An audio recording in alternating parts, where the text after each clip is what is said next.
आज हम बात करेंगे सीए रिपोर्ट की। अगर आप स्टडी वीज़ा जैन इनटेक में अप्लाई करने जा रहे हैं, उसमें सीए रिपोर्ट का कितना रोल है, क्या सीए रिपोर्ट कोई आपकी वीज़ा सक्सेस में फ़र्क डालता है या नहीं, प्लस आपको कितने फंड्स दिखाने चाहिए, क्या एसडीएस केसेस में भी फंड्स दिखाने की ज़रूरत है या नहीं, प्लस आपको कितनी आईटीआर लगानी चाहिए। तो ये सारी फाइनेंशियल्स जो भी रिक्वायरमेंट्स हैं कनाडा स्टडी वीज़ा के लिए, वो मैं आज की वीडियो में आपको एक्सप्लेन करूंगा। Bells Overseas, the sound of your future.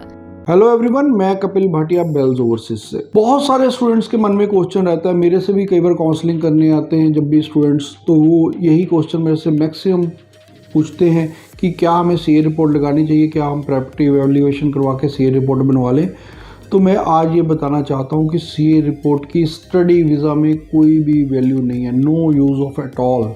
हालांकि मैंने पीछे कनाडा का वेबिनार भी अटेंड किया था, उसमें भी यही क्वेश्चन था, तो वहाँ भी उन्होंने यही बताया था कि सीए रिपोर्ट की कोई वैल्यू नहीं है हमारे लिए। वैल्यू क्या रखती है? वैल्यू रखती है आपकी फंड्स, आपके जो अगर एफडीआर है, आपकी जो सेविंग्स में बैंक में फंड पड़े हैं, जो वो वेरीफाई कर सकते हैं। अब मेरे पास कई स्टूडेंट्स आते हैं, पीछे कोई स्टूडेंट्स का किसी का रिफ्यूज़ल लगा, मेरे से आया, कह रहे हैं हमने तो 3 करोड़ रुपए की सीए रिपोर्ट दिखाई हुई है और फंड्स मैंने कहा कितने दिखाए, तो कहते 4 लाख के। तो क्या वीज़ा ऑफिसर को समझ नहीं आती कि आप 3 करोड़ के अपनी एसेट्स दिखा रहे हो और फंड सिर्फ आपके पास 4 लाख रुपए हैं? तो ये भी गलत है। तो आपको वो क्या मांगती है, एम्बेसी क्या चाहती है कि आपके इनकम टैक्स रिटर्न्स पहले, जो कि 10 लाख होनी चाहिए आपके पेरेंट्स को मिला के, मदर फादर।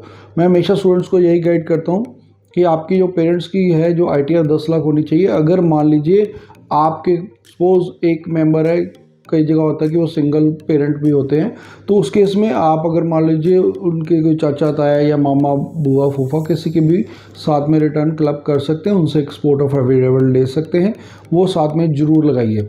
उसका क्या है कि जो नॉर्मली उनको 10 लाख के करीब आईटीआर चाहिए होती है, 9 से 10 लाख एम्बेसी की, वो देखते हैं कि अगर 9 से 10 लाख रुपया आपकी एनुअल इनकम है, तो आपका क्या होता है कि आप नेक्स्ट ईयर भी अपनी फ़ीस पे कर सकते हो। प्लस अगर आपके पास लिक्विड फंड्स हैं, लिक्विड फंड्स का मतलब है कि आपके पास सेविंग या एफडीआर में फंड्स हैं 10 लाख रुपए के, तो वो भी दिखाइए, क्योंकि आपको फंड्स कितने दिखाने हैं, जितनी आपकी नेक्स्ट ईयर की फ़ीस है। अगर मान लीजिए आप फंड 2, 3, 4, 5 लाख 6 लाख दिखाते हैं तो वो गलत है, वो मत दिखाइए, क्योंकि फंड्स आपको सेकेंड ईयर की फ़ीस दिखानी है। ये उन्हीं के लिए एप्लीकेबल है जो 2 साल का डिप्लोमा लेके जा रहे हैं।